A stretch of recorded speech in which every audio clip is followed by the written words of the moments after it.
हरिओम। स्वागत है आप सभी का इस गीता ज्ञान चर्चा में।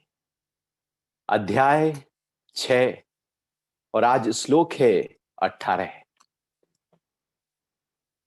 भगवान कह रहे हैं कि जिस काल में अत्यंत वश में किया हुआ चित्त आत्मा में ही अच्छी तरह स्थित हो जाता है, उस काल में सभी कामनाओं से स्पृहा रहित पुरुष योग युक्त कहा जाता है। भगवान अब इस छठे अध्याय में धीरे धीरे योग की विधियों का, योग के अभ्यासों का वर्णन कर रहे हैं, योग के महत्व का वर्णन कर रहे हैं, योग की गहराई की बात कर रहे हैं। अभी तक भगवान ने जो प्रैक्टिकल है उसकी बात नहीं की थी, क्रियात्मक पक्ष की बात नहीं की थी, लेकिन इस छठे अध्याय में सारा क्रियात्मक पक्ष है कि कैसे हम योग के अभ्यास के माध्यम से अपने इस चित्त को, मन को, बुद्धि को, विषय वासनाओं को कंट्रोल करें। और भगवान के इसी ही छठे अध्याय को आधार बनाकर फिर योग के अनेक ग्रंथ लिखे गए और योग की बहुत ही गहराइयों का वर्णन किया गया। योग का वैज्ञानिक पक्ष, किस तरह से योग हमारे शरीर में बहती हुई ऊर्जा के ऊपर प्रभाव डालकर और मन के ऊपर प्रभाव डालकर उसको पूरी तरह से नया कर देता है। तो आज भगवान बात कर रहे हैं कि अत्यंत वश में किया हुआ चित्त। यदि हम चित्त को देखें तो ये हमारे काबू में ही नहीं है। ये भागता ही रहता है, भागता ही रहता है। जब देखो तब भागा जा रहा है। इसकी परेशान होने की आदत, दुखी होने की आदत, हलचल में आने की आदत बड़ी मजबूत है। ये कभी ठहरना नहीं चाहता। ये दुखों को खोज लेना चाहता है। ये झंझटों को यदि जीवन में नहीं भी है तब भी ढूंढ लाएगा। ये हमारा मन कुछ ऐसा डिजाइन हो गया है कि इसको हलचल ही पसंद है, दुख ही पसंद है, विचलितता ही पसंद है। हम चाहते हैं कि जीवन में दुख चले जाए, लेकिन प्रयास सारा दुख को बढ़ाने का होता है। हम चाहते हैं जीवन में शांति आ जाए, लेकिन सारी कोशिशें कैसे अशांत हो जाएं उसकी हो रही होती है। हम चाहते हैं कि हम स्थिर हो जाएं, लेकिन हिलते कैसे रहें, सारे प्रयास तो उसके हो रहे हैं। केवल चाहने भर से काम नहीं चलेगा। जो किया जा रहा है उसको देखना होगा और योग के अभ्यास यही कार्य करते हैं। वो यही कार्य करते हैं कि किस तरह से जो आपका, हमारा मन भाग रहा है, चित्त भाग रहा है, और वो आज का थोड़ी है। वो तो न जाने कब कब से पूरी तरह से ट्रेंड हो गया है। आदत इतनी पक्की हो गई है कि वो छूटती ही नहीं। जैसे कुछ लोग बहुत सिगरेट पीते हैं, वो सिगरेट पीने की बड़ी आदत है, और किसी कारण से सिगरेट छूट भी जाए तो हमने देखा है, तो उनका हाथ बार बार मुंह पे ही जाने लगता है। सिगरेट नहीं है उंगलियों में, लेकिन वो हाथ बार बार मुंह पे जा रहा है। फिर लगता है अरे सिगरेट तो है नहीं, हाथ नीचे ले आएंगे। इतनी आदत पक गई है कि हाथ बार बार सिगरेट ना होने पर भी जा रहा है। ऐसे ही हमारे चित्त की ऐसी आदत पक गई है कि जीवन में दुख ना भी होने पर मन दुख में ही जा रहा है। अभी कोई दुख भी नहीं है, कोई परेशानी भी नहीं, कोई हलचल भी नहीं। जीवन को ऐसे हमने जटिल किया है, कठिन किया है, कठोर किया है, कांटों से भरा है कि वो बड़ा बेमिसाल है। हम खुद ही उलझे हैं, और जिन रास्तों से लगता है कि सुलझ जाएंगे, वही रास्ते उलझाने वाले होते हैं। योग का मार्ग बड़ा सीधा है, बड़ा सीधा है, और बता देता है कि जहां से ये सारी ऊर्जा का प्रवाह बह रहा है, जहां से प्राण बह रहे हैं, जहां से शक्ति का प्रवाह बाहर की तरफ गति कर रहा है, जहां से जीवन बह रहा है, क्यों ना उसको अनुभव करो। तो उसको अनुभव करने के लिए अंदर जाना होगा। योग अंदर जाने का विज्ञान है। केवल हमने ये सुना कि ये आत्मा है, लेकिन उस आत्मा तक पहुंचे कैसे? उसका भी तो विज्ञान होना चाहिए ना। जैसे हमने सुना कि भाई आगरे में ताजमहल है। अब उस ताजमहल की बहुत सारी किताबें पढ़ ली हमने, लोगों से अनुभव भी सुन लिया, लेकिन जब तक हम वहां पहुंचेंगे नहीं तब तक ताजमहल देखेंगे नहीं। और पहुंचने का भी एक आयोजन है, एक प्रकार है, एक तरीका है कैसे पहुंचना है। तो योग विज्ञान जो है वो आत्मा तक पहुंचाने के लिए एक मार्ग है कि कैसे वहां तक पहुंचे। हमने सुन तो लिया, शास्त्र ने बता तो दिया, आत्मा अजर है, अमर है, नित्य है, सनातन है, पुरातन है, शांत स्वरूप है, सच्चिदानंद स्वरूप है, परमात्मा का ही अंश है। ये सब चर्चा तो हो गई, लेकिन इस चर्चा चर्चा से बात थोड़ी बनेगी। केवल हमने पाक शास्त्र को पढ़ तो लिया, रट तो लिया, लेकिन खाना बनाएंगे, खाएंगे तो पेट भरेगा, पाक शास्त्र क्या कर लेगा? वो तो केवल बता रहा है कुछ। ऐसे ही शास्त्र कुछ बता रहे हैं, लेकिन भगवान अब योग के अभ्यासों की चर्चा करना प्रारंभ कर रहे हैं। और भगवान ने बहुत ही सूक्ष्म तरीके से हर अभ्यास की, पूरे अष्टांग मार्ग की चर्चा यहां पर कर दी, और फिर इसी को ही विस्तार बाद में दिया गया। तो जो चित्त है वो भागता है, हमारे दुख होने की, परेशान होने की, उलझन में रहने की, बंधन में रहने की जो प्रैक्टिस है वो बड़ी मजबूत है, बहुत ज्यादा पक्का हमने कर लिया है।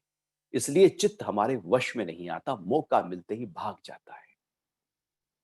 कभी वो पास्ट के ख्याल में भाग जाएगा, कभी फ्यूचर में भाग जाएगा, कभी कोई दुख ले आएगा, कभी कोई भय ले आएगा। आप यहां बैठे हैं और भय हमारा फ्यूचर का सता रहा है। वो भय जो फ्यूचर का सता रहा है अभी तो नहीं है, फिर क्यों सता रहा है? वो दुख पास्ट का सता रहा है, वो तो बीत चुका है, फिर क्यों सता रहा है? क्योंकि हमारे चित्त का हमने इस तरह से उसको आदत पक्की कराई है कि भैया तू भाग और अस्वस्थ हो जा, परेशान हो जा, उलझन में आ जा। योग कहता है कि तू अपने में आ जा। भोग कहता है भाग।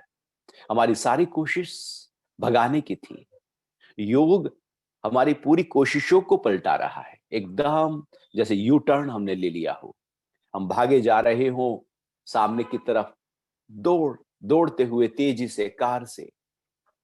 तो यदि उसी तरफ, उसी दिशा में भागे रहेंगे तो फिर उसी दिशा में आगे बढ़ना शुरू होगा हमारा। वो संसार है।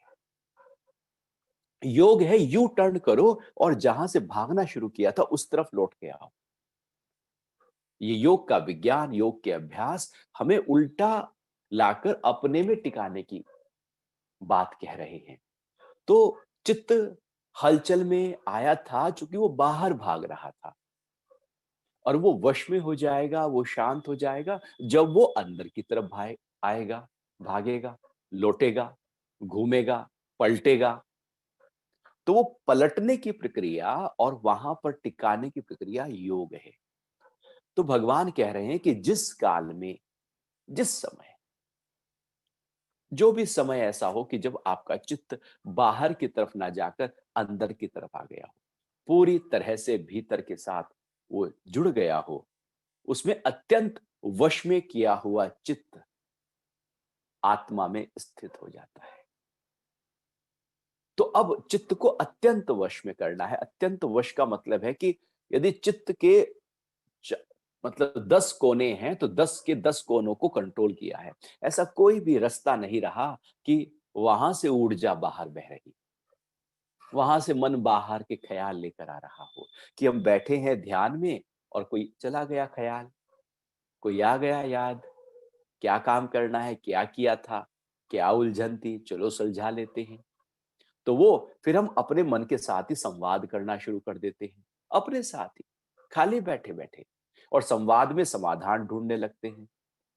क्योंकि मन आदतन भाग रहा है, लेकिन अत्यंत वश का मतलब है कि मन अब रत्ती भर भी बाहर के ख्याल लेकर ही ना आए। इतना ज्यादा वो हमारे वश में हो जाए, ऊर्जा इतनी अंतर्मुखी होकर बहने लगे कि बाहर के रास्ते, द्वार सारे बंद हो जाए। सारे द्वार जब बंद हो जाए तो चित्त वश हो सकता है। अभी तो सारे द्वार खुले पड़े हैं। काम खड़ा है, इच्छा खड़ी है, वासना खड़ी है, क्रोध खड़ा है, लोभ खड़ा है, मोह खड़ा है, सब खड़ा है। और हम चाहते हैं कि मेरा क्रोध भी खड़ा रहे और मैं शांत भी हो जाऊं। बड़ी दुविधा है। बड़ी दुविधा है। लोग कहते हैं कि ध्यान नहीं लगता। वो ध्यान तो तब लगे कि जब दिन भर के सारे जो ऊर्जा बाहर की तरफ बह रही थी, उसको तो थामे। हम चाहते हैं कि मेरा मोह भी खड़ा रहे और मेरा ध्यान भी लग जाए। मेरा राग भी जूका त्यों रहे, मेरा द्वेष भी रहे लोगों से और मेरा ध्यान भी लग जाए। मेरा लोभ भी जगा रहे और मेरा ध्यान भी लग जाए। बड़ी विपरीत स्थिति है हमारी। हम कहते हैं मैं जागा भी रहूं और मैं सो भी जाऊं। मैं जिंदा भी रहूं और मैं मर भी जाऊं। दिन भी रहे और रात भी हो जाए। प्रकाश भी रहे और अंधेरा भी हो जाए। बड़ी उल्टी बातें हम करते हैं। ऐसा थोड़ी हो सकता है कि हम स्वस्थ भी हैं और अस्वस्थ भी हो जाए। आप एक ही हो सकते हैं, या तो इधर हो सकते हैं या आप इधर हो सकते हैं। तो यदि आप ध्यान की तरफ, योग की तरफ आ गए, तो फिर आप उधर नहीं हो सकते। और यदि आप उधर हैं तो आप इधर नहीं हो सकते।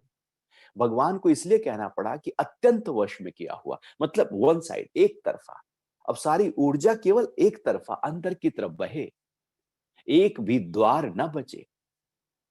क्योंकि बाल्टी यदि पानी से भर लो और उसमें एक छोटा सा छेद हो, तो पानी बह जाएगा। भरी बाल्टी खाली हो जाएगी, पता नहीं लगेगा। ऐसे ही आप ध्यान और परमात्मा की तरफ पूरी तरह से जाएं, और कोई मन का एक कोना बाहर जगत के किसी विकार में खड़ा हो, तो सारी ऊर्जा जो पैदा की थी हमने योग के माध्यम से, वो ड्रेन हो जाएगी। वो बाहर की तरफ बह जाएगी, पता भी नहीं लगेगा। वो न बहे, वो थेगली पूरी तरह से लगी रहे। अभी तो एक छेद क्या, हमारी तो बाल्टी की पूरी जो जो सतह है वो ही नहीं है, थेगली नहीं है उसमें तो। वो पूरी खाली है। वो पानी आता है और बह जाता है। या तो हम बाल्टी को उल्टा किए होते हैं, हम कुछ सुनते ही नहीं है। और या फिर हम सीधा करते हैं तो नीचे की थेगली साफ होती है। और क्या होता है, पानी ऊपर से आ रहा है, ज्ञान आ रहा है, प्रैक्टिस हो रही है, अभ्यास हो रहा है, परमात्मा का ध्यान हो रहा है, पूजा पाठ मनन चिंतन हो रहा है, प्रार्थना में है। और नीचे से पूरी तरह से छेद इतने बड़े किए हुए हैं हमने कि सारी ऊर्जा वो बहती जा रही है। तो अत्यंत वश का मतलब है कि बाहर जाने के सारे रास्ते जब बंद हो जाए, और जैसे ही बाहर जाने के रास्ते हमारे बंद हो जाएंगे, ऊर्जा बाहर की तरफ नहीं बहेगी, तब ध्यान में आपका चित्त पूरी तरह से कंट्रोल हो जाएगा। और जब चित्त पूरी तरह से कंट्रोल हो गया है, अब वो कहीं जा ही नहीं रहा है। किसी भी रूप से वो बाहर दौड़ ही नहीं रहा है। अब जो अनुभव होगा वो अनुभव आत्मा का है। आत्मा कुछ अलग से कोई ऐसी चीज नहीं कि जो दिखाई देगी। आत्मा एक अवस्था है, एक स्थिति है। जब हम परम शांत होते हैं, पूरी तरह से अविचलित होते हैं, अपरिवर्तनशील होते हैं, जब पूरी तरह से प्रेम और ज्ञान और विशालता के भाव में होते हैं, समझो कि वो योग की अवस्था है। समझो कि वो आत्मा की अवस्था है। जब बाहर की हलचल मन के स्तर पर, बुद्धि के स्तर पर, इंद्रियों के स्तर पर, चित्त के स्तर पर पूरी तरह से शांत हो चुकी हो, उसके बाद जो जो परम शांति का अनुभव है वही आत्मा है। आत्मा कुछ अलग से नहीं, बल्कि सारी हलचलों को थामने की प्रक्रिया के बाद जो अवस्था उत्पन्न होती है, बस वही समाधि है, वही मुक्ति है, वही कैवल्य है, वही योग है। तो उसके लिए अत्यंत वश करना होगा, और उसके बाद में जो स्थिति प्रकट होगी वो मेरी अपनी स्वरूप है। असलियत में हमारा जो स्वरूप है उसे हम ला नहीं सकते। वो तो है ही है। हाँ, मन जो भाग गया था बाहर की तरफ, उसको तो रोक सकते हैं। उसे रोका नहीं कि हम पूरी तरह से जो हैं उसको अनुभव कर सकते हैं। हम अपनी मुक्ति को नहीं लाते, बंधनों को हटाते हैं। जैसे चेहरा के ऊपर धूल आ जाए तो हम उस धूल को हटाते हैं, चेहरा अपने आप चमका हुआ है। कपड़ों में धूल है, कपड़ों को धोते हैं, धूल हट जाती है, कपड़ा साफ है। धूल हटाने की प्रक्रिया ही तो कपड़ा साफ है। कपड़ा तो पहले से ही साफ है, धूल तो ऊपर आई थी। आईना तो साफ ही है, धूल तो ऊपर आई थी। फर्श देखा जाए तो साफ ही है, धूल तो ऊपर आई थी। बर्तन भी हम जब खाते हैं तो उसके ऊपर गंदा होता है, लेकिन वास्तविकता में देखा जाए तो जब उसकी सफाई कर दी जाती है तो बर्तन तो अंदर से साफ ही है। अंदर से हम पूरी तरह से शुद्ध, चैतन्य, स्वतंत्र भाव में है ही है। ये मन का भागना सारी हलचलों को पैदा कर देता है और योग यही काम करता है कि उसको ठहरा देता है, रुका देता है, वश में हो जाता है मन। और फिर जैसे बर्तन को चमका दिया, मांज दिया हमने, तो एकदम शाइन करने लगा। ऐसे ही ऊपर से जैसे ही उसकी गंदगी हटी, हमारे मन में और चित्त में जो हलचल हटी, हम पूरी तरह से एकदम शाइन करने लगे। वो शाइन, वो प्रकाश, वो तेज, वो ओज, वही आत्मा है। तो भगवान कह रहे हैं कि उस काल में सभी कामनाओं से स्पृहा रहित पुरुष योग युक्त कहा जाता है। अब जैसे ही सारे द्वार बंद हुए, आत्म भाव में टिका, अब चित्त में कोई स्पृहा नहीं, कोई इच्छा नहीं, कोई वासना नहीं, कोई बाहर की तरफ दौड़ नहीं, बाहर की तरफ कोई खींच नहीं, बाहर कोई खूंटियां नहीं। क्योंकि हमने बहुत सारी इस तरह से अपनी खूंटियां बाहर कहीं ना कहीं गाड़ी पड़ी है, अब सब हट गई है वहां से, जगत से पूरी तरह से। अब कोई भी हमारा आसक्त भाव नहीं है। वो अवस्था योग युक्त है। योग युक्त योगी मतलब जगत से पूरी तरह से, वहां से जो आसक्ति है, जो अहंकार है, जो काम क्रोध लोभ है, वहां से हटाकर सारी ऊर्जा को जो अपने साथ इकट्ठा कर लेता है, वह अवस्था योग की है।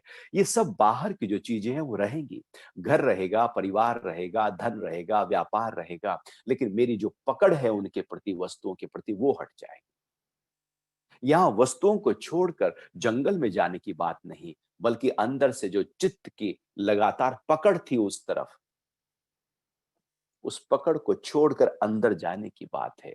बाकी सब बाहर जैसा है वो वैसा ही रहेगा। ये गृहस्थियों की साधना है।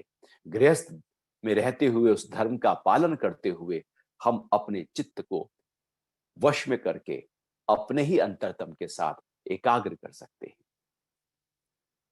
तो भगवान अब योग युक्त की बात जो कि किस तरह से अपने स्व के भाव में हम टिक सकते हैं और योग के इतने अभ्यास हैं उसके लिए, तो उसी बात को आगे बढ़ाते हुए भगवान कह रहे हैं कि यह अध्याय 6 का श्लोक 19 है। जैसे वायु जैसे वायु रहित स्थान में रखा हुआ दीपक नहीं हिलता, वैसी उपमा चित्त को वश में कर आत्मा से जुड़े योगी के लिए कही गई है। अब चित्त ऐसा हो जाए कि उसमें सारी हलचलें थम जाए। अब कोई भी हलचल किसी भी स्तर की है ही नहीं। चित्त की हलचल क्या है? कोई अंदर से इच्छा उठी, बस चित्त लगा उस इच्छा को पूरा करने। कोई ख्याल उठा, हम भागे उस ख्याल के पीछे पीछे। क्रोध उठा, हम लगे क्रोध करने। काम उठा, लगे काम को पूरा करने। लोभ उठा, लगे चीजों को इकट्ठा करने।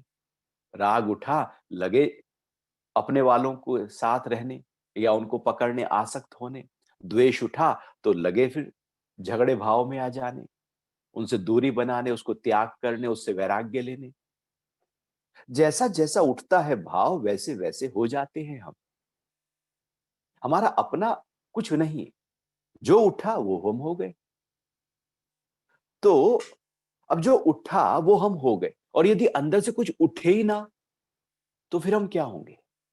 सोचो कि कभी कोई इच्छा ना उठे, कोई वासना ना हो, कोई काम ना हो, कोई क्रोध ना हो, कोई लोभ ना आए, कोई राग द्वेष ना घटे, कोई अहंकार का भाव ना आए, वो अवस्था कौन सी होगी? वही अवस्था योग की है। कुछ ना हो रहा हो हलचल किसी भी स्तर पर, वो जो शांति है, वो योग की अवस्था है। तो भगवान उदाहरण दे रहे हैं कि जैसे दीपक जला हुआ है, तो दीपक की लौ है, अब थोड़ी-सी हवा चलेगी तो लो जो है वो धीरे-धीरे हिलना शुरू होगी। अब हवा पीछे से आगे की तरफ आएगी तो लो आगे की तरफ जाएगी। हवा चारों दिशाओं से जिस तरफ से भी आएगी, लो हिलेगी। ऊपर से आएगी तो भी लो हिलेगी, नीचे से आएगी हवा तो भी लो हिलेगी। वो लो हिलती रहेगी, वो शांत रही होगी, ठहरेगी नहीं। लेकिन यदि उसी दीपक को आप ऐसे निर्वात स्थान में रख दें जहां हवा ना हो, जैसे हम मंदिर में दीपक जलाते हैं और उसको फिर हम ढक देते हैं जिससे हवा ना हो, या ओट करते हैं, पंखे को बंद करते हैं या फिर ओट करते हैं जिससे हवा का प्रेशर उस दीपक की तरफ ना आए। जैसे ही वो हवा दीपक की तरफ आएगी, वो दीपक हिलने लगेगा और बुझने की तरफ चला जाएगा। तो चित्त भी ऐसा ही है। यहाँ पर हवा हमारे वासनाएं हैं, इच्छाएं हैं, हमारे काम, क्रोध, लोभ और विकार हैं, हमारा दुख है, उलझने हैं, हमारी जटिलताएं हैं, समस्याएं हैं, ये हवाएं हैं, और जो दीपक है वो हमारा चित्त है। तो जैसी-जैसी हवाएं आती हैं, वैसे-वैसे चित्त उसके साथ उस तरफ से भागने लगता है। जैसे हवा के चलने पर दीपक उसी तरफ लो चली जाती है। जैसे हवा के चलने पर जो बदबू या खुशबू है, जो उठ रही थी, वो उसी दिशा में दौड़ने लगती है। तो ऐसे ही जब कुछ इच्छा वासना कुछ बाहर से देखा, अच्छा लगा है, बहुत अच्छा है, तो चित्त उधर भाग जाएगा। अंदर से उठा, तो चित्त उधर भाग जाएगा। लेकिन निर्वात स्थान यदि हो जाए, कुछ उठे ही ना, ना आगे से उठे, ना बाहर से उठे, ना अंदर से कुछ उठकर आए, तो चित्त पूरी तरह से शांत होगा। दीपक जैसे ठहर जाता है, उसकी लो एकाग्र हो जाती है, स्थित हो जाती है और ऊर्ध्व गति करने लगती है। दीपक इसलिए कहा कि दीपक की लो ऊर्ध्व गति करेगी हमेशा, और यदि हवाएं होंगी तो बुझ सकती है, हिल सकती है। तो जैसे ही हमारा चित्त ठहरता है तो उसके बाद वो ऊर्ध्व गति करने लगता है, ऊपर की तरफ जाने लगता है। उसकी लो वो आत्मा की तरफ गति करना प्रारंभ कर देता है। इसलिए दीपक की उपास यहाँ पर संज्ञा दी, उपमा दी, कि जैसे ही चित्त ठहरा नहीं, कि सारी ऊर्जा जो चित्त के माध्यम से बाहर की तरफ बह रही थी, वो इकट्ठी होकर अब आत्मा की तरफ गति करना शुरू कर देती है।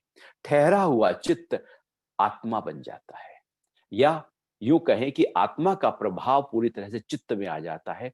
अब चित्त में भी आत्मा भाव होता है, मन में भी वही भाव होता है, अहम में भी वही भाव होता है। अब चारों तरफ आत्मा का ही पसेरा हो जाता है। जैसे सूरज के निकलने पर सब जगह कोने-कोने तक रोशनी फैल जाती है।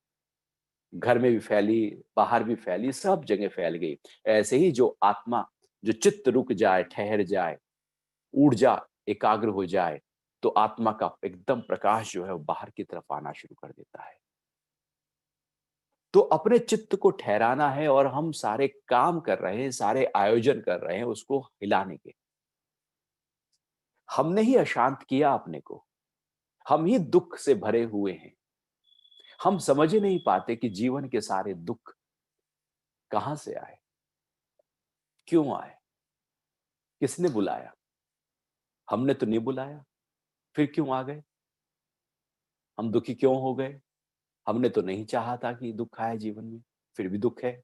किसी ने भी नहीं चाहा कि दुख आए, फिर भी दुख है। किसी ने नहीं चाहा कि मौत आए, फिर भी मौत है। किसी ने नहीं चाहा कि शरीर बीमार हो, फिर भी शरीर बीमार हो जाता है। किसी ने नहीं चाहा कि हानि हो जीवन में, फिर भी हानि खड़ी हो जाती है। कोई नहीं चाहता कि हमारा अपमान हो, फिर भी खड़ा है। चाहने से कुछ नहीं होगा, उसकी गहराई को समझना पड़ेगा। हम जो दुख हम आज कह रहे हैं, वो असलियत में सुख बनकर आया था। हम तो भागे थे सुख की तरफ, और जब वहां जाकर देखा, अरे ये तो दुख निकला। जैसे कहावत है, दूर के ढोल सुहावने लगते हैं, और दूर बज रहे थे ढोल तो बड़े अच्छे लग रहे थे, बड़े मधुर लग रहे थे, और हम चले उस दिशा की तरफ।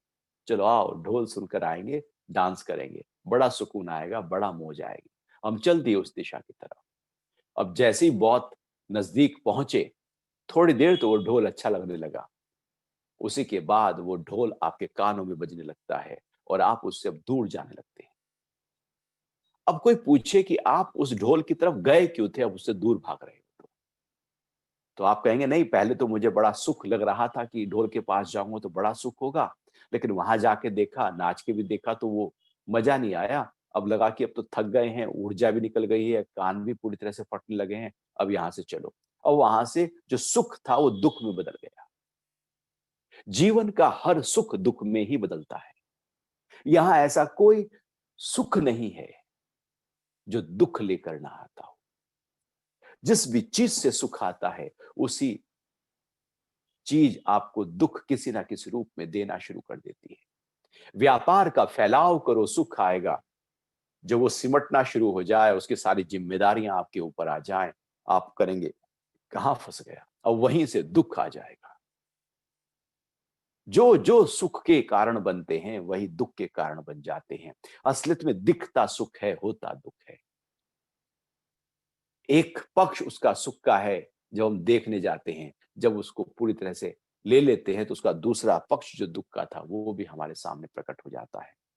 यदि हम जीवन को पीछे से मुड़कर देखें तो आज तक जो भी किया है और जितने भी दुख आए हैं, क्या उनको हमने दुख मानकर देखा था? हमने तो इसलिए ही उनके साथ उनको लाना, उनको पाना चाहा था कि वो सुख है, लेकिन वो दुख प्रकट हो गया। और जब वो दुख प्रकट हो गया, अब मन कहता है यहां तो कुछ नहीं है, अब कहीं और देखते हैं।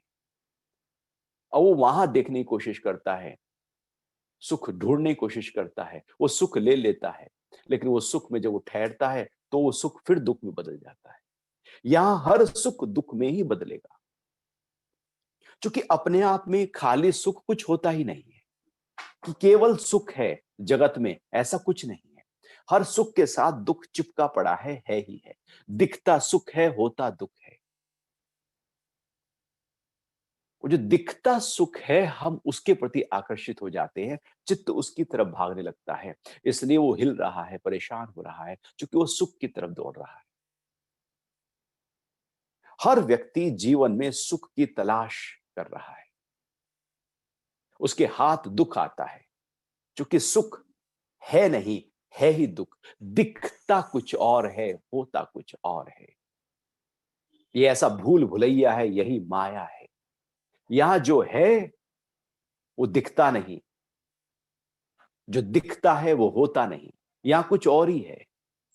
जब उसको भोगने लगते हैं तो लगता है कि ऊर्जा बह गई, वो दुख बनकर प्रकट हो गया।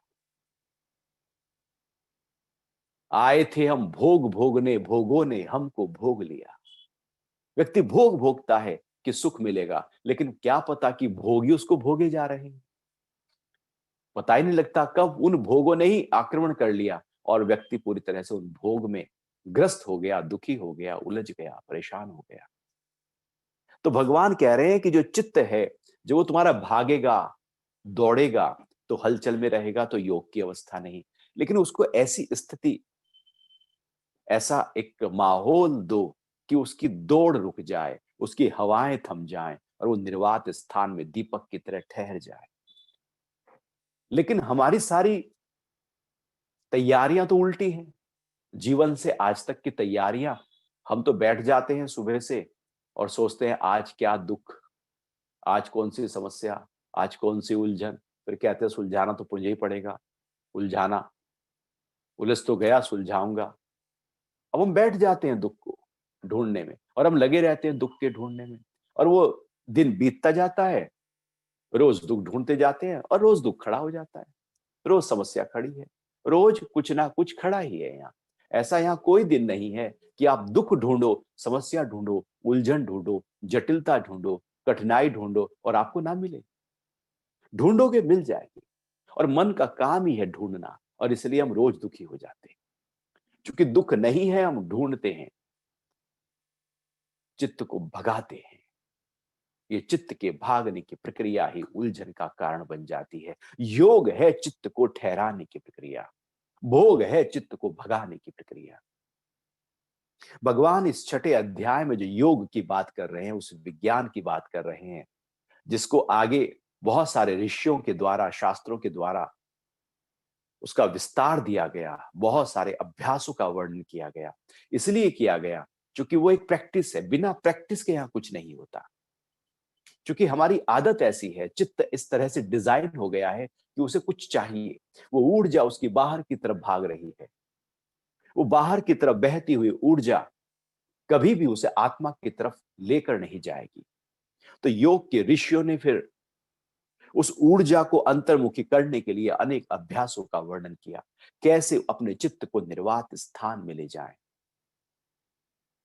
तो कहा कि फिर यम का अभ्यास करो, नियम का अभ्यास करो, आसनों का अभ्यास करो। आसन आपकी ऊर्जा को पूरी तरह से चैनलाइज करेंगे। प्राणायाम का अभ्यास करो, आपके प्राणों को ताकत मिलेगी। प्राणों में जो वासना भरी पड़ी है, प्राणों में जो संस्कार भरे पड़े हैं, उसकी सफाई होगी। प्राण सूक्ष्म होंगे, प्राण अंतर्मुखी बहेंगे।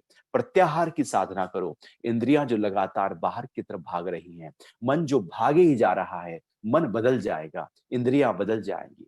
ये वाला मन तो भोग वाला है, ये योग में नहीं लग सकता। ये इंद्रियां भोग वाली है, ये नहीं जाएंगी, ये चलेगा नहीं वहां पर।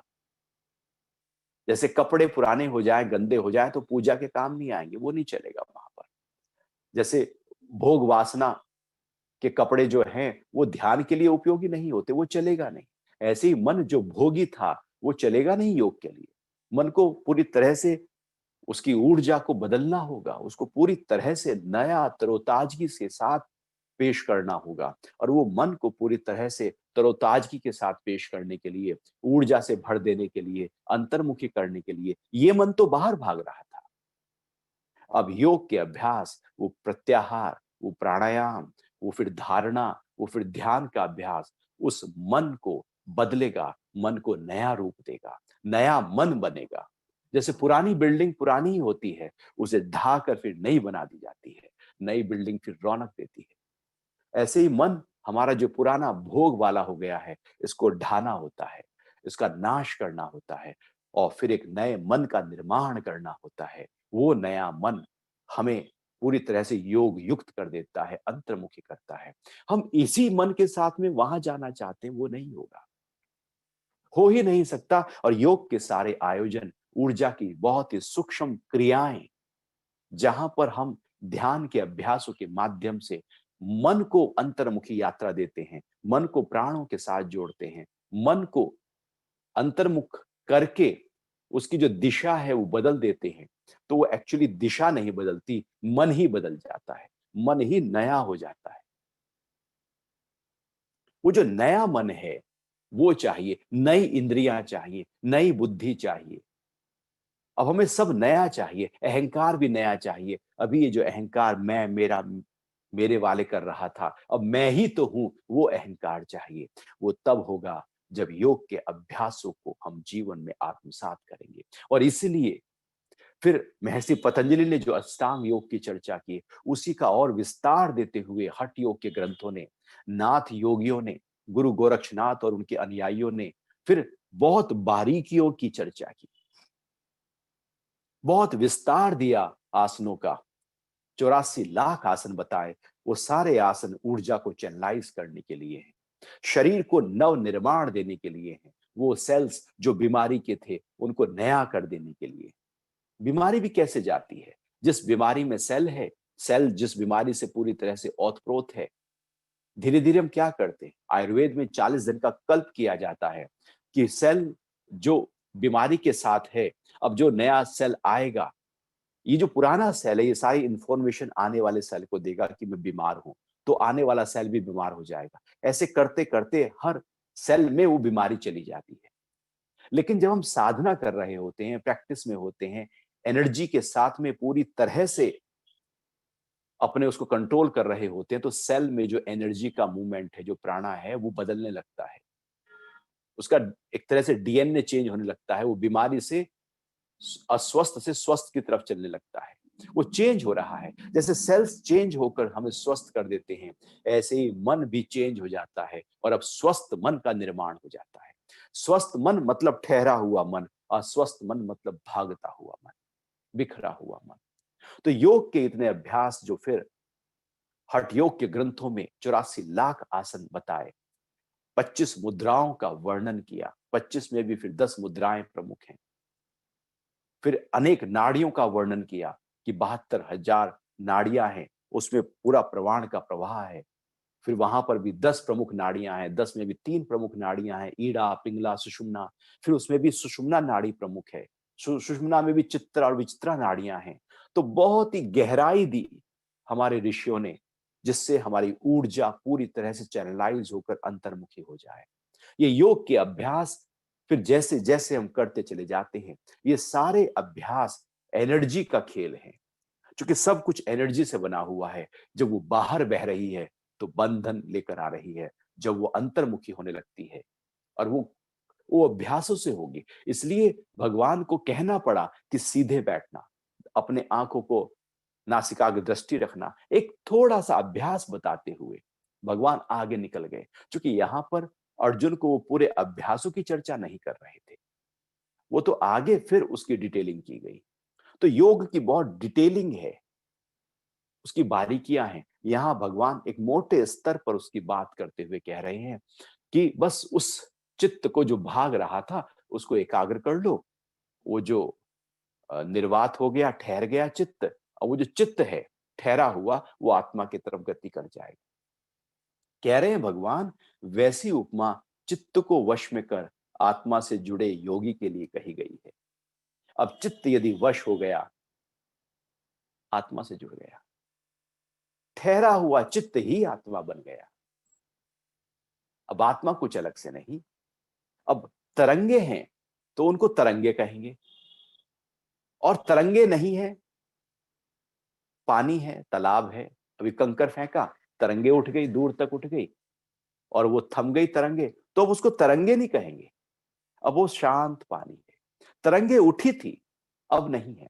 ऐसे चित्त में हलचल था, अब चित्त में हलचल नहीं है, तो तरंगे शांत हो गई, अब वो शांत हो गया पानी। ऐसे ही वो शांत हो गया चित्त। उस चित्त जो शांत हुआ है वही आत्मा है।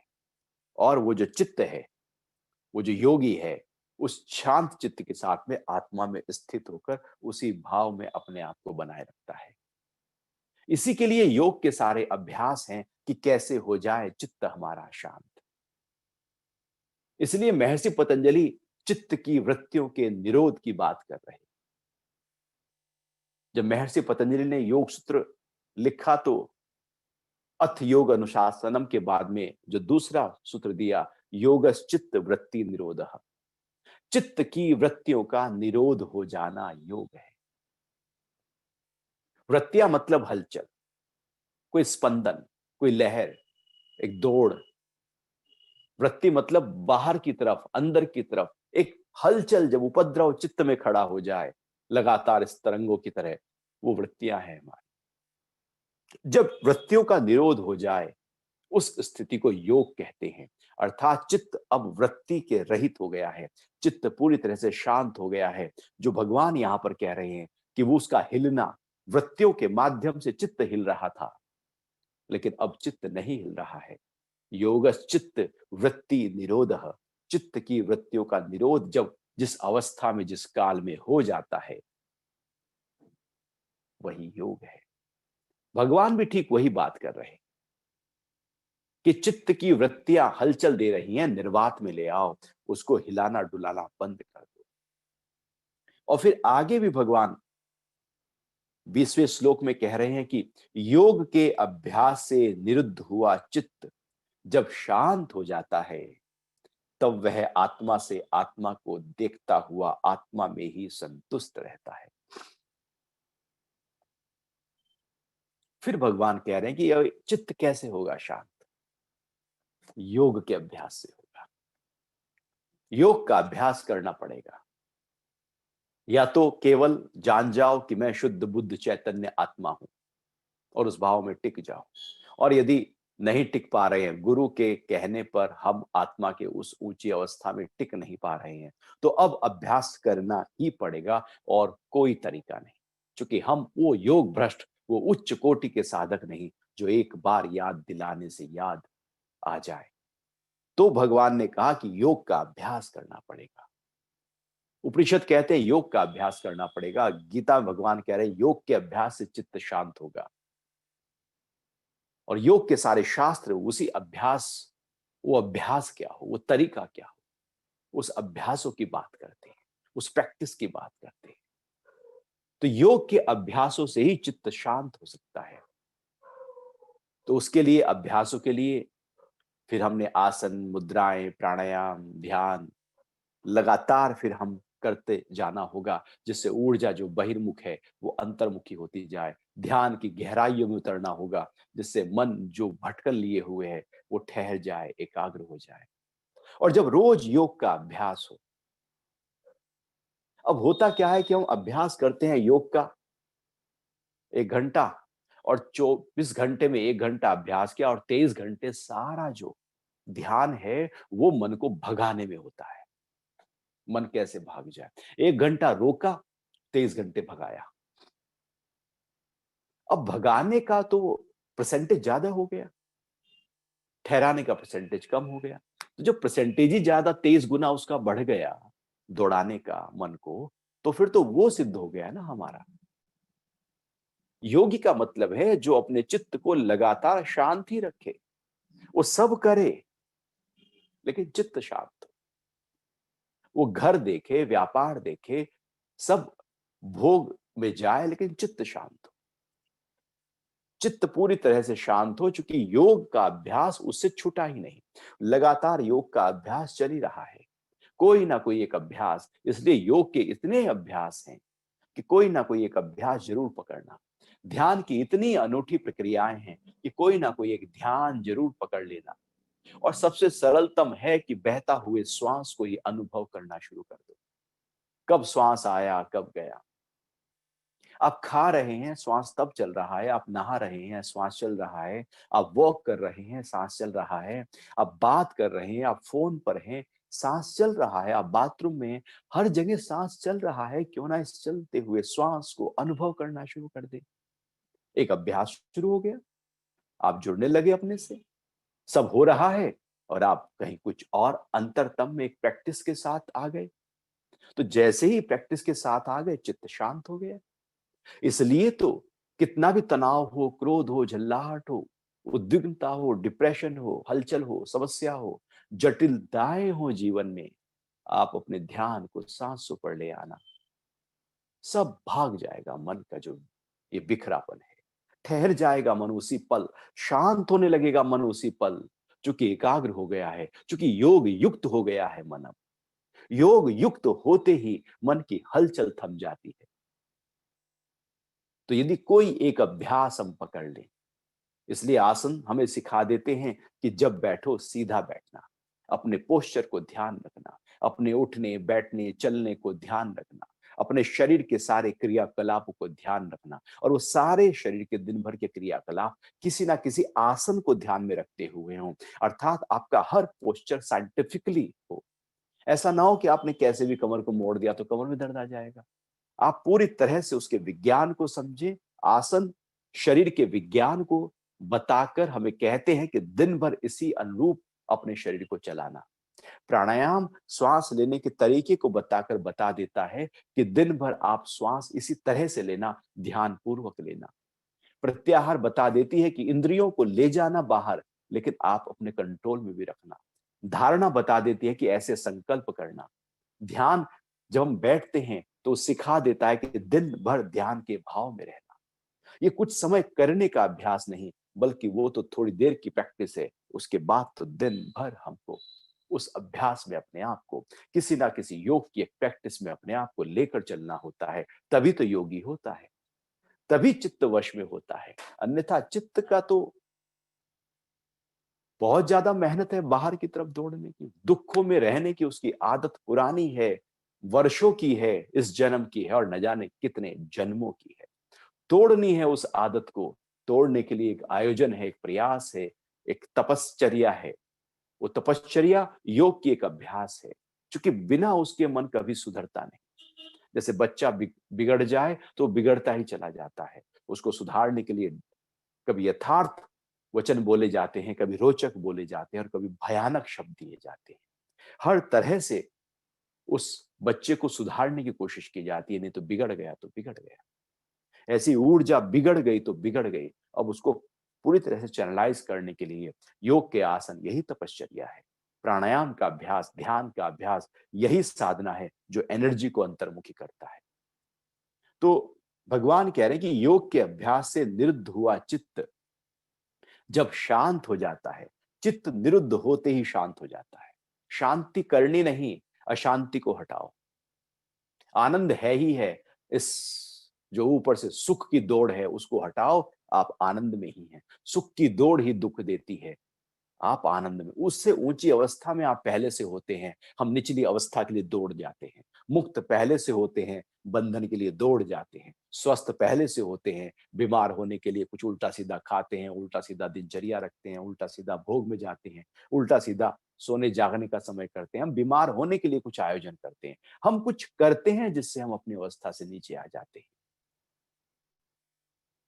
बस वो सारे आयोजन जो गलत किए जा रहे थे उनको थाम दो। योग उन्हीं गलत तरीकों के जो हम जीवन जी रहे थे उसको सही करने की प्रक्रिया है। पोस्चर को ठीक करने की प्रक्रिया है। मन को, प्राणों को, बुद्धि को, इंद्रियों को सही प्रकार से आप यदि यूज कर लें तो बीमारी नहीं, भोग नहीं, विकार नहीं, वो योग है। सही प्रकार से प्रयोग में लाए गए 24 के 24 तत्व योग की तरफ ले जाते हैं। और योग यही कार्य करता है कि हमको सही प्रकार से उनको प्रयोग करना सिखा देता है। तो योग का अभ्यास जीवन को जीना सिखा देता है कि कैसे जीवन जीना है। तो भगवान कह रहे हैं कि तब वह आत्मा से आत्मा को देखता हुआ, आत्मा पश्यन्ति आत्मा, अब आत्मा से आत्मा को, वो मन से भी आत्मा को देख रहा है, बुद्धि से भी आत्मा को देख रहा है, अपने तंत्र अंतर में भी आत्मा को देख रहा है।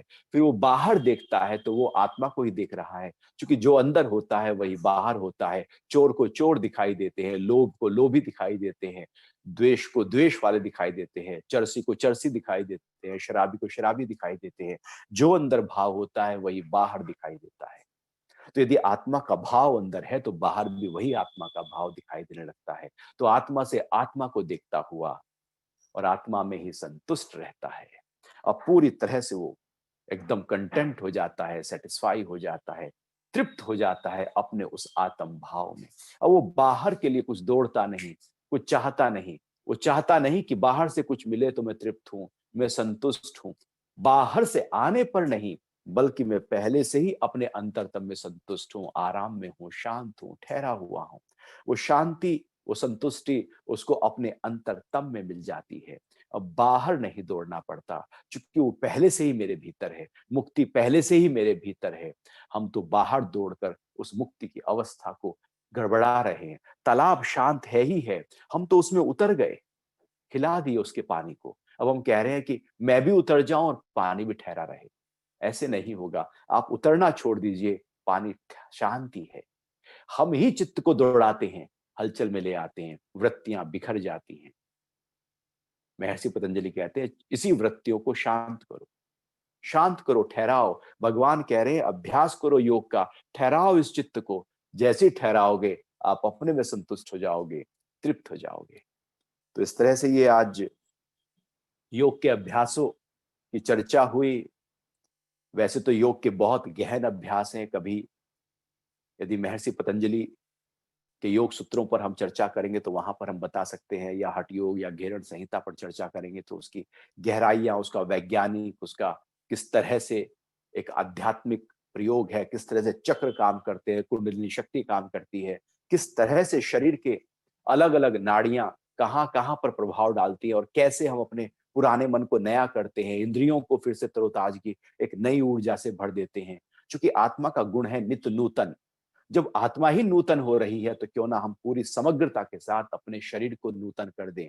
जैसे 8 साल में लगभग पूरा शरीर के हर सेल नए हो जाते हैं, सब कुछ यहाँ नया हो जाता है। योग के अभ्यास उसको बहुत तेजी से नया कर देते हैं और उसको नया ही रखते हैं। और वो नया मन फिर अंतर्मुखी होकर गति करता है तो वो जीवन जो है वो शांत होता है, आनंद से भरा होता है, वो जीवन होता है। तब हम जी रहे होते हैं, अन्यथा काट रहे होते हैं। अभी कोई प्रश्न हो तो उस पर बात कर सकते हैं। हरिओम गुरु जी। हरिओम जी, हरि। दर्शकों, हमारे आज के एपिसोड में हमारे साथ बने रहने के लिए मैं तमन्ना जेठवानी आप सभी का आभार व्यक्त करती हूँ। गुरु जी, अब दर्शकों के कुछ बहुत ही दिलचस्प सवाल आए हुए हैं, वो ले लेते हैं। तो पहला सवाल पूछा है पारुल जी ने। इनकी शंका यह है कि क्या भाग्य को बदला जा सकता है? क्या अपनी नियति को इंसान बदल पारुल सकता जी, है? भाग्य को क्या बदला जा सकता है? भाग्य बनाया किसने? भाग्य तो हमारे कर्म जो हमने किए, उसका जो फल आता है उसको भाग्य कहते हैं। हमने पहले कुछ कर्म किए थे, उसका फल प्रकट हो रहा है, वो भाग्य है। कर्म जब हो चुका है, उसके फल को कैसे बदला जा सकता है? फल को तो बदला ही नहीं जा सकता, इसलिए जो प्रारब्ध में मिल गया है, वो कभी भी काटा नहीं जा सकता, क्योंकि मेरा कर्म था, फल भी मेरा है, भोगना भी मुझको पड़ेगा। लेकिन अब यहां बात आती है कि यद जब भाग्य कोई फल ऐसा आया, कोई नेगेटिव आया, असलियत में हम यदि कोई भाग्य में बहुत अच्छी चीज आ जाए, लॉटरी निकलने की बात हो भाग्य में, तो क्या हम उस समय कहेंगे भाग्य बदला जा सकता है? जब सब सुख भाग्य से आ रहे हों, तब क्या हम कहेंगे भाग्य बदला जा सकता है क्या? जब दुख आते हैं तब हम कहते हैं कि ये भाग्य बदला जाए। हम जो नेगेटिव पक्ष आता है उसको कहते हैं ये बदला जाए, और पॉजिटिव पॉजिटिव आ जाए आ जाए आ जाए, उसको हम इनवाइट करते हैं और एक दूसरे पक्ष को हटाने की कोशिश करते हैं। यदि बदलना है तो फिर दोनों बदले जाएंगे, फिर जो अच्छा है वो भी जाएगा, बुरे के साथ साथ फिर अच्छा भी जाएगा। लेकिन वो हम नहीं चाहते, क्योंकि वो होगा नहीं ऐसा। फिर क्या करना है? फिर अपने आप को ऐसी स्थिति देनी है, ऐसी इस भाव में लेकर आना है कि जब दुख आए भाग्य से, नियति से, तो आपके ऊपर उसका असर ना हो। वो आए, आपको ना हिलाए। वो आएगा, चला जाएगा। वो आया है जाने के लिए। यदि आपने उसको पकड़ा, तो वो ज्यादा लंबे समय तक ठहर जाएगा। वो जो भाग्य था, थोड़ा सा दुख लेकर आया था, उस दुख को हम पकड़ कर बैठ गए और दुखी हो गए, और सालों साल उसी दुख को खींचते चले गए। कोई भी जीवन में दुख आया, थोड़ी देर के लिए आया, चला भी गया। हमने ही पकड़ा हुआ है। छोड़ दो उस दुख को, वो तो जा चुका है न जाने कब का। क्यों पकड़ के बैठे? भाग्य से दुख आया था, चला गया। हमने पकड़ा है तो समस्या हमारी। हमने माइंड को ट्रेन नहीं किया। यदि माइंड वो ट्रेन हो जाए कि जो बीत गया अब वो मेरा हिस्सा नहीं, एक्सपीरियंस लिया, बाकी सब खत्म, तो फिर हम भाग्य का पछतावा नहीं करेंगे। हमने पकड़ा हुआ है। ये पकड़ने की आदत को छोड़ने के लिए भगवान कह रहे हैं यहां पर कि अपने चित्त को वश में करो, अत्यंत वश में करो। क्योंकि अत्यंत वश का मतलब है वर्तमान में रह जाओ, ठहर जाओ अभी में। अभी हम पास्ट या फ्यूचर में हैं, और दोष भाग्य का हो जाता है। गलती हमारे मन की होती है कि हम पकड़े हुए हैं। दुख भी आएगा जीवन में, सुख भी आएगा जीवन में। ऐसा कोई व्यक्ति नहीं जिसके जीवन में दुख ना हो। क्या भगवान बुद्ध के जीवन में दुख नहीं था? महावीर जी के जीवन में दुख नहीं था? कृष्ण के जीवन में दुख नहीं था? राम के जीवन में दुख नहीं था? दुख ये तो शरीर के साथ जुड़ा पड़ा है। दुख भी है तो सुख भी है। अब या तो एक ऐसी स्थिति बना लो कि सुख और दुख का असर मेरे ऊपर ना हो, या फिर हम ढूंढते ऐसी स्थिति है कि दुख का असर ना हो और सुख में सारा एंजॉय कर लो। सुख तो मैं बहुत मजे से एंजॉय करूं, लेकिन जब दुख आए तो कोई ऐसी साधना, ऐसी प्रैक्टिस, ऐसा फॉर्मूला, ऐसा कोई मंत्र हो कि उस दुख का मेरे ऊपर असर ना हो। तो ऐसा नहीं हो सकता। दोनों, यदि यदि आप सुख को एंजॉय कर रहे हैं तो दुख में सफर भी करेंगे। आप सुख को एंजॉय करना छोड़ दीजिए, दुख आपका। दुख में सुमिरन सब करें, सुख में करे न कोय। जो सुख में सुमिरन करे, दुख काहे को होए। यदि सुख हो रहा है और आप सुमिरन में लगे हुए हैं, सुख से कोई लेना देना नहीं, तो दुख आपका कुछ बिगाड़ नहीं सकता। लेकिन हम सुख में रहना चाहते हैं और दुख को हटाना चाहते हैं। हमारे साथ ये बड़ी दुविधा है। दोनों में एक हो जाओ तो दुख का कोई असर नहीं, या फिर ऐसा होगा कि जब दुख आएगा उसके साक्षी हो जाओ। लेकिन उसके लिए सुख में साक्षी होने की प्रैक्टिस आपको करनी पड़ेगी, और कोई तरीका नहीं है अपने भाग्य को हटा देने का, मिटा देने का। दुख आएगा, जो कर्म का फल है वो जरूर प्रकट होगा। रामकृष्ण परमहंस के कैंसर था, वो अपनी योग सिद्धि से मां काली को कहकर उस कैंसर को खत्म कर सकते थे। लेकिन रामकृष्ण कहते हैं कि ये प्रारब्ध से है, ये कट जाने दो, ये निकल जाने दो, शुद्ध हो जाने दो। जो है हमारा बोया हुआ, काटेंगे तो हम। या तो खुशी-खुशी काट लो, नहीं तो दुःख से काटना ही पड़ेगा। काटना पड़ेगा, क्यों ना खुशी-खुशी काट लो, उस दुःख में भी सुख मना लो, तो दुःख आपका कुछ भी बिगाड़ नहीं पाएगा। जी। गुरुजी, एक अन्य सवाल हमारे ज़ूम दर्शक ने पूछा है, विपिन जी ने। इनका सवाल है, क्या हमें बिज़नेस का फैलाव नहीं करना चाहिए? ऐसा क्या करें कि बिज़नेस करने से हमें दुःख ना आए?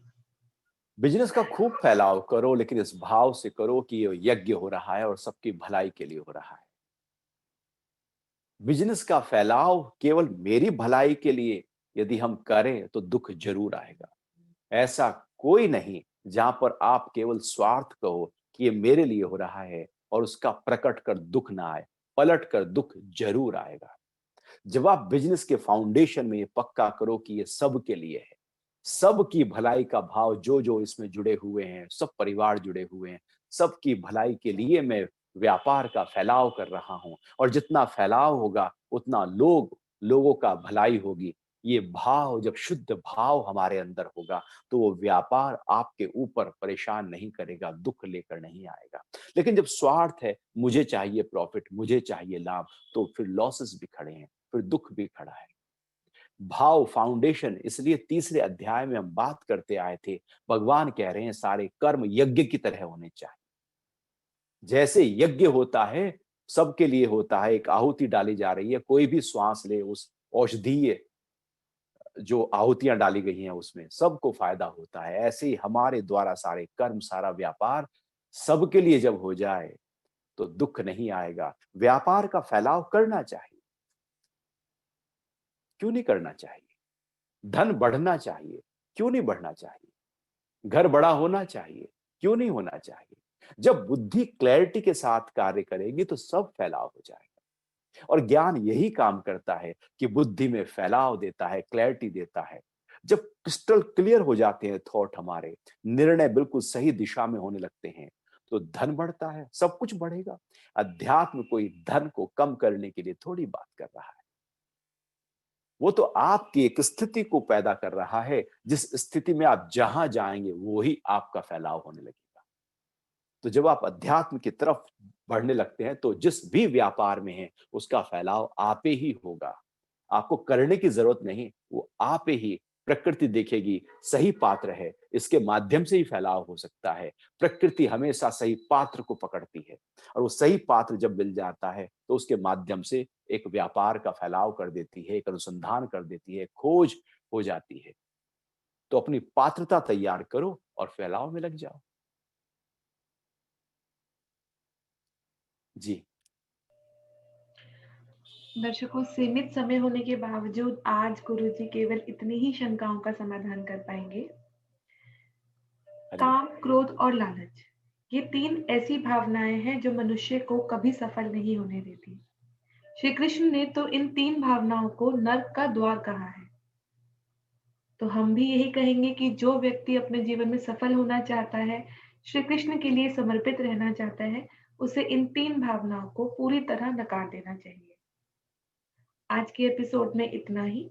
अब आपकी और हमारी मुलाकात होगी परसों सुबह 8 बजे। तब तक के लिए हरे कृष्णा। हरे कृष्णा, हरिओम। जी।